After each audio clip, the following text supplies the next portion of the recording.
Express news के साथ ठाकुर यशवर्धन सिंह हमारे साथ जुड़ेंगे, कालाकोट से बिलोंग करते हैं। सर, जिस तरह से डिलिमिटेशन में तोड़फोड़ की गई है, आपकी कॉन्स्टिट्यूंसी को कितना नुकसान पहुंचा है वहाँ पे? पहले तो आपका बहुत बहुत शुक्रिया। मैं आपको बताना चाहूँगा कि कालाकोट कॉन्स्टिट्यूंसी एक ऐसी कॉन्स्टिट्यूंसी थी जो डिलिमिटेशन कमेटी ड्राफ्ट होने से पहले जब डीडीसी का चुनाव हुआ, एक कालाकोट कॉन्स्टिट्यूंसी ऐसी थी पूरी इस रियासत में जहाँ पे डीडीसी मेंबर की हमने नेशनल कॉन्फ्रेंस में क्लीन स्वीप की। 3 डीडीसी मेंबर हम कालाकोट से जीत के आए नेशनल कॉन्फ्रेंस के। उसका तोहफा जो सेंट्रल गवर्नमेंट ने हमें दिया, वो क्या दिया कि कालाकोट कॉन्स्टिट्यूंसी को 4 हिस्सों में बांटा गया। अब मैं आपको ज्योग्राफिकल बात बताऊंगा थोड़ा सा जो है। मेरा एक तहसील है, तहसील ख्वास। तहसील ख्वास है, वो कालाकोट से 40 किलोमीटर अवे है। उसको इन्होंने अपना दरार कॉन्स्टिट्यूंसी में डाल दिया। अब मुझे आप एक बात बताएं कि जो ख्वास तहसील के लोग हैं उनको अपने एमएलए से मिलना है, उसको कालाकोट से बाया रजौरी होके जाना है। वो तो 3 दिन के बाद एमएलए से मिलेगा, क्योंकि लोगों के पास ट्रांसपोर्टेशन की फैसिलिटी नहीं है, गरीब लोग हैं हमारे। 3 दिन के बाद वो अपने एमएलए से मिलेगा, तब जाके उसकी मुश्किलात का हल होगा। वो तहसील को इन्होंने वहां लगा दिया। उसके बाद कुछ एरिया मेरा ढांगरी वाला एरिया था, उसको उन्होंने रजौरी के साथ लगा दिया।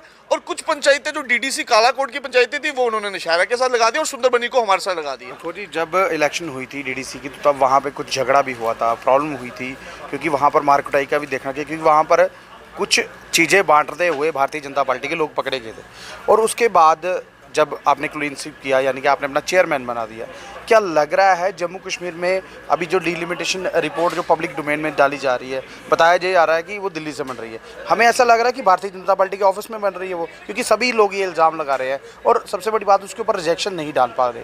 कारण क्या एनसी इस वक्त कुछ करेगी इसके लिए? मैं आपको एक बात बताना चाहता हूँ कि जब ये डिलिमिटेशन की रिपोर्ट आई, मैंने ख्वास तहसील, देखो मैंने ये नहीं बोला कि आपने क्या लगाया, नहीं, मैंने एक इनको चीज़ बताई जो ज्योग्राफिकली ठीक ही नहीं है। अब ख्वास तहसील की जैसे मैंने आपको बात बताई, वो लोग कैसे पहुंचेंगे अपने एमएलए के पास? जनाब, एमएलए जब बनेगा तो लोग अपनी मुश्किलात लेके जाते हैं। एमएलए बनने का क्या मकसद है? वो एक सर्वेंट होता है गरीब लोगों की बातें सुनने के लिए। एमएलए बन के वो एसी कमरे में बैठना एमएलए का काम नहीं। एमएलए का काम है अपने गरीब लोगों की खिदमत करना, जिन लोग उनको चुन के लाए। जो डिलिमिटेशन कमेटी की आपने बात की, वो तो मैंने रजौरी में भी बताई लोगों को कि भाई ये घर बैठ के बनी है कमेटी। ये किसी आप बोले कि रिटायर्ड जजेस ने नहीं बनाई, जो कहते हैं कि रिटायर्ड जजेस सुप्रीम कोर्ट ने बनाई। ये घर बैठ के ड्राफ्ट हुई है कि कहाँ से बीजेपी के एमएलए को जिताना है और कहाँ पे बैठ के इन्होंने ये बैठ के बनाई। और मैं आपको एक चीज बताना चाहता हूँ, इनको 6 महीने पहले से ही पता था कि सुंदरबनी का इलाका कालाकोट से लगा रहे। इन्होंने तो काम करना शुरू कर दिया वहां पे। मैं तो बोलता हूँ कि रविंदर रैना जी जो स्टेट प्रेसिडेंट है, उनकी कॉन्स्टिट्यूंसी थी सुंदरबनी, उन्होंने उनके अपने लोगों के साथ भी धोखा किया कालाकोट को। मैं एक चीज़ और पूछूंगा कुंवर जी, जिस तरह से नेशनल कॉन्फ्रेंस के बड़े नेता भारतीय जनता पार्टी में, उनकी जो सीट थी वो रिजर्व नहीं हुई। जहाँ जहाँ इनके अपने लोग थे वहाँ सीटें रिजर्व नहीं की। जहाँ इनको लग रहा था हमें वोट नहीं मिलेगा, सारी तोड़फोड़ ही वहाँ की हुई है। जनाब, इनका एक टारगेट है कि हुकूमत बनाना और हुकूमत बना के जम्मू के लोगों के साथ धोखा करना, यानी कि साम दाम दंड पे। दान पे। मुझे तो अब डर लगता है कि जब चुनाव होगा तो मशीनरी में कुछ ना ये कर दे। मुझे तो डर लगता है। अब हुकूमत तो ये बना नहीं सकती, क्योंकि आज की जो अवाम है, उनको, जम्मू की अवाम को, कश्मीर में तो आपको पता है कि लोग किसके साथ चलना चाहते हैं और किस चेहरे के पीछे चलना चाहते हैं। मैं जम्मू की बात करूंगा, जो जम्मू के लीडर बनते थे, जम्मू के ठेकेदार बनते थे और जम्मू करके वोट लेते थे, वो आज जम्मू को कुचलने की कोशिश की है। मैं उसमें 2 बातें आपको बताऊंगा। सुनने में ये भी आ रहा है कि कहीं ना कहीं हो सकता है कि जम्मू से भारतीय जनता पार्टी, कश्मीर से एनसी, हो सकता है गठबंधन हो, नॉर्थ पोल साउथ पोल को जोड़ने की कोशिश। ये जो चीज़ें होती है, ये हमारी पार्लियामेंट्री कमेटी होती है और सीनियर लोगों का फैसला होता है कि किसके साथ गठबंधन करना है। ये तो वक्त बताएगा, अभी चुनाव का पहले पता तो चले। चुनाव ये करा भी सकते नहीं। मुझे आप एक बात बताएं, मैं एक सवाल, क्योंकि पार्लियामेंट में कल अमित शाह साहब ने बोला कि इलेक्शन तो होगी, लेकिन यूटी में क्या लग रहा है यूटी में इलेक्शन होगी? जिस तरह से दिल्ली में तोड़फोड़ की जा रही है, यूटी है, अब जम्मू कश्मीर यूटी में इलेक्शन होगी, तो कारण क्या होगा, फायदा क्या इलेक्शन करने? मैं आपको एक चीज़ पहले इसमें 2 पॉइंट्स क्लियर करूंगा पहले, कि लोगों को पता होना चाहिए क्या हो रहा है। लद्दाख एक यूटी है आज की डेट में, जम्मू कश्मीर एक यूटी है।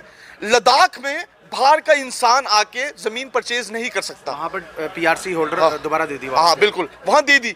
जम्मू कश्मीर के साथ क्यों बेइंसाफी? जम्मू के ठेकेदार बनते थे बीजेपी वाले, आज जम्मू में बाहर के लोग आके अगर जगह लेंगे तो जम्मू के नौजवानों को मौका कहाँ मिलेगा? आज अनएम्प्लॉयमेंट रेट 46% हो गई है। लद्दाख का एक मेंबर पार्लियामेंट है और हमारे 2 हैं, ये बोल ही नहीं पाए इस चीज़ को। मैं आपको बताता हूँ ना, पार्लियामेंट में भी हमारे मेंबर ऑफ पार्लियामेंट्स को बात करने का मौका ही नहीं दे रहा। मैं आप मेरी बात सुने, डिलिमिटेशन की जो कमेटी होती है, ये जो बोलते हैं ऑब्जेक्शन फाइल्स करनी है, ऑब्जेक्शन को देखता ही कोई नहीं है। जो हमने रजौरी में ऑब्जेक्शन है, मुझे लगता है वो डीसी साहब ने उसको डस्टबिन में डाल दिया होगा। मुझे नहीं लगता वो दिल्ली तक, लोग ऐसा बोल रहे हैं कि हमारी रिजेक्शन ली नहीं जा रही, वो दिल्ली तक पहुंचा ही नहीं होगा जनाब। दिल्ली पहुंचा तो जवाब तो आना चाहिए ना कि हम गलत है। मैं तो आपको ज्योग्राफिकल बात बता दी ना, मैं तो बात सर डिलिमिटेशन को दबाने की कोशिश की गई है कश्मीर फाइल से। कश्मीर फाइल्स आई, सभी लोगों का जो ध्यान है वो कश्मीर फाइल्स की तरफ चला गया, और यूपी इलेक्शन को जिस तरह दबाने की कोशिश की, कश्मीर फाइल्स की तरफ चले गए हैं। और सब लोग देखिए, केंद्र से ये बोला जाए कश्मीर फाइल जो है 32 साल का वक्त जो था कश्मीरी ने बहुत मुश्किल से झेला। क्या लग रहा है ये सारे जिस तरह से भी डिलिमिटेशन हो रही है, लोग परेशान हैं क्योंकि ज़्यादातर नुकसान पॉलिटिशियनों को हुआ है।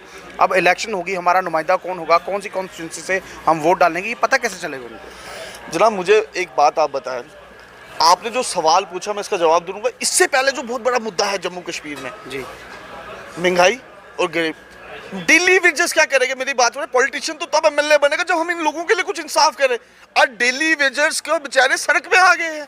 मुझे आप खुद बताएं, जो डेली वेजर्स बेचारे जिनके 2 बच्चे हैं, 3 बच्चे हैं, वो अपने बच्चों का घर पेट कैसे पालेंगे जनाब? इन्होंने तो बड़ी बड़ी बातें की। मैं तो आपके जो पार्लियामेंट की आपने बात की, जुगल किशोर शर्मा जी ने पार्लियामेंट में मांग रहे हैं कि इनको डेली वेजेस का कुछ किया जाए। जनाब आपकी तो हुकूमत है सेंटर में, आपके तो मिनिस्टर है, आपको मांगना नहीं चाहिए, आपको काम करवाना चाहिए अपने यहाँ के लोगों का। आदत है, लगता है ये प्रदर्शन करते थे पावर में बैठ के भी वैसे ही फिर से मांग रहे हैं। जनाब ये बार बार यही बोलते थे कि हमें पावर में लाओ, हम ये करेंगे। कल परसों तो मैंने बयान सुना रविंद्र रैना जी का कि बिजली और पानी मुफ्त कर देंगे। जनाब वो तो आप आज भी कर सकते हैं। बोल रहे चीफ मिनिस्टर बनाइए तो फिर सर चीफ, मेरी बात सुनो, ये तो लोगों को मतलब धोखा देने वाली बात है कि अगर आप हमें वोट देंगे तो फिर हम करेंगे। मैं बोलता हूं एज ए नेशनल कॉन्फ्रेंस की पार्टी से, जो हम अगर नेशनल कॉन्फ्रेंस हुकूमत में आएगी, वो हुकूमत के आने के बाद फैसला करेंगी। और मैं बड़े गर्व से बोलता हूं कि जब मेरे लीडर, नौजवान लीडर उमर अब्दुल्ला साहब की हुकूमत थी, तो यहाँ 3 लाख नौजवानों को रोजगार मिला था। ये ऑन रिकॉर्ड्स है। जो हमारी हुकूमत जब आएगी, वो जब फैसला करेंगे, वो चीफ मिनिस्टर साहब का फैसला है, हमारे लीडर का फैसला है। वो आज बोल के हम वोट ले, वो कुछ मुझे लगता है अपने लोगों के साथ इंसाफ नहीं होता कि अगर हम वो करेंगे, अगर आप वोट दोगे, ऐसा नहीं होता।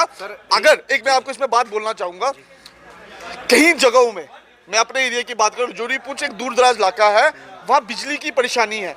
जो हमारी एसटी कम्युनिटी है, वो 6 महीने कश्मीर होती है, पर जब वो कश्मीर होती है उनके बिजली का बिल पीछे आ रहा है।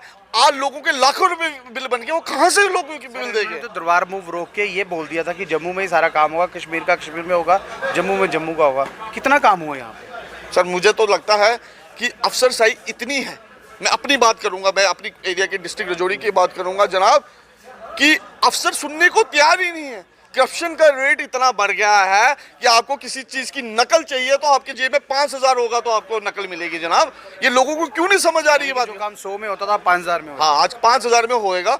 उसके बाद मैं आपको बताता हूँ कि मैं नेशनल कॉन्फ्रेंस की बात बताऊंगा। जो नेशनल कॉन्फ्रेंस के लीडर, हमारे काम तो नहीं होने हैं। बीजेपी ने तो क्लियर बोला कि नेशनल कॉन्फ्रेंस वाले, मैं कालाकोट में कॉन्स्टिट्यूंसी इंचार्ज, मेरी सिक्योरिटी विड्रॉ करा ली, और मैं आपके माध्यम से बोलता हूँ मुझे लाइफ थ्रेट है। मेरे वालिद साहब 2 टर्म एमएलए रहे हैं, और मैं एक ऐसे परिवार से तल्लक रखता हूं जो मिलिटेंसी में भी वहां लोगों के बीच में रहे हैं। मुझे अपने जिंदगी का है, पर मेरे से सिक्योरिटी इसलिए उठाई गई कि इसको खींचा जाए किसी और पार्टी में।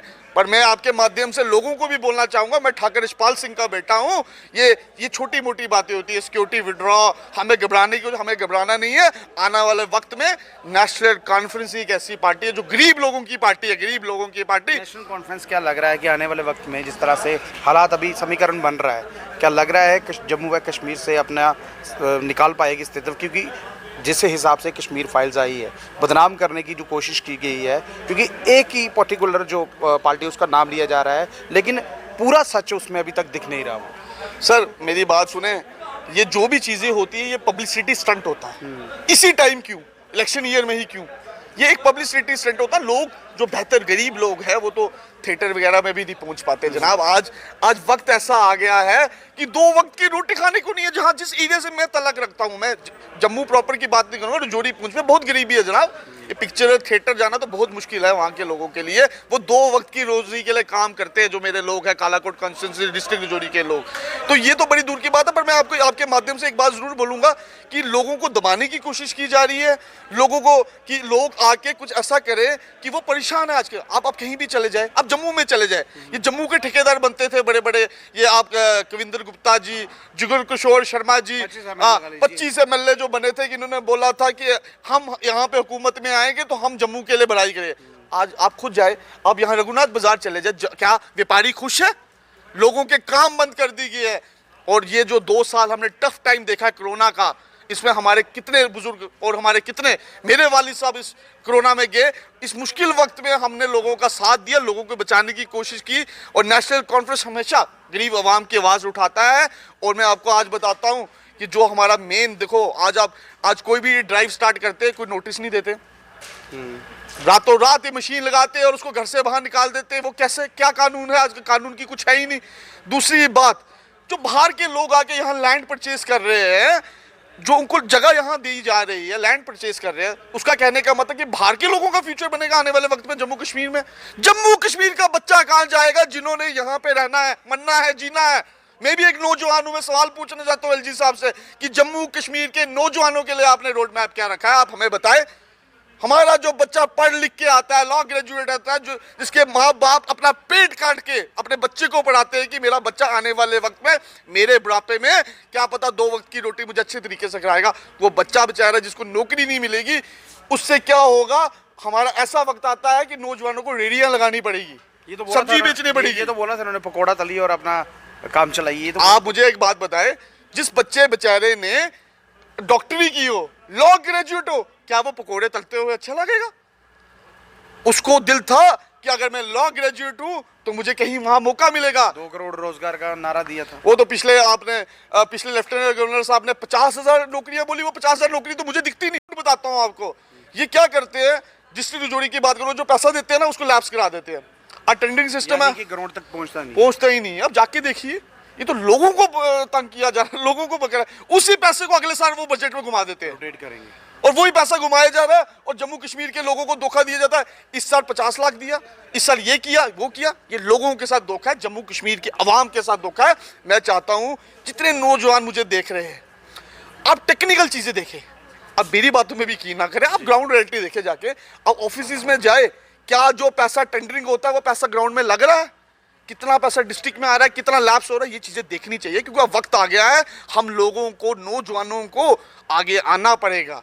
आज नेशनल कॉन्फ्रेंस पार्टी ने भी हम नौजवानों को आगे किया है, तो नेशनल कॉन्फ्रेंस ने गैप खत्म किया नौजवानों का और बुजुर्गों का। तो एक बहुत बड़ी जो चीज़ है वो मेरे नौजवान लीडर उमरुद्दौला साहब ने की है। बहुत बहुत धन्यवाद सर, हमसे बात करेंगे। ये थे हमारे साथ जुड़े हुए कुंवर यशोवर्धन जी। और सबसे बड़ी बात, जिस तरह से जम्मू कश्मीर को खुशहाल बहरहाल कहा जा रहा है, दूध की नदियाँ बह रही है, ये सिर्फ कागज़ों में है। और सबसे बड़ी बात, जो आउटर एरिया में जो पैसा जाता है, कहीं ना कहीं उसको लैप्स कर दिया जाता है। लेकिन अगर ग्रोड पे देखा जाए, मनोज सिन्हा साहब ये बड़े बड़े वादे करते हैं, जम्मू कश्मीर खुशहाली की तरफ बढ़ रहा है, तरक्की की तरफ बढ़ रहा है। कितनी तरक्की है ये आपको नज़र ही आ रही है। कमेंट बॉक्स में कमेंट जरूर कीजिएगा। बाकी आगे की अपडेट कीजिए हमारे साथ। नमस्कार।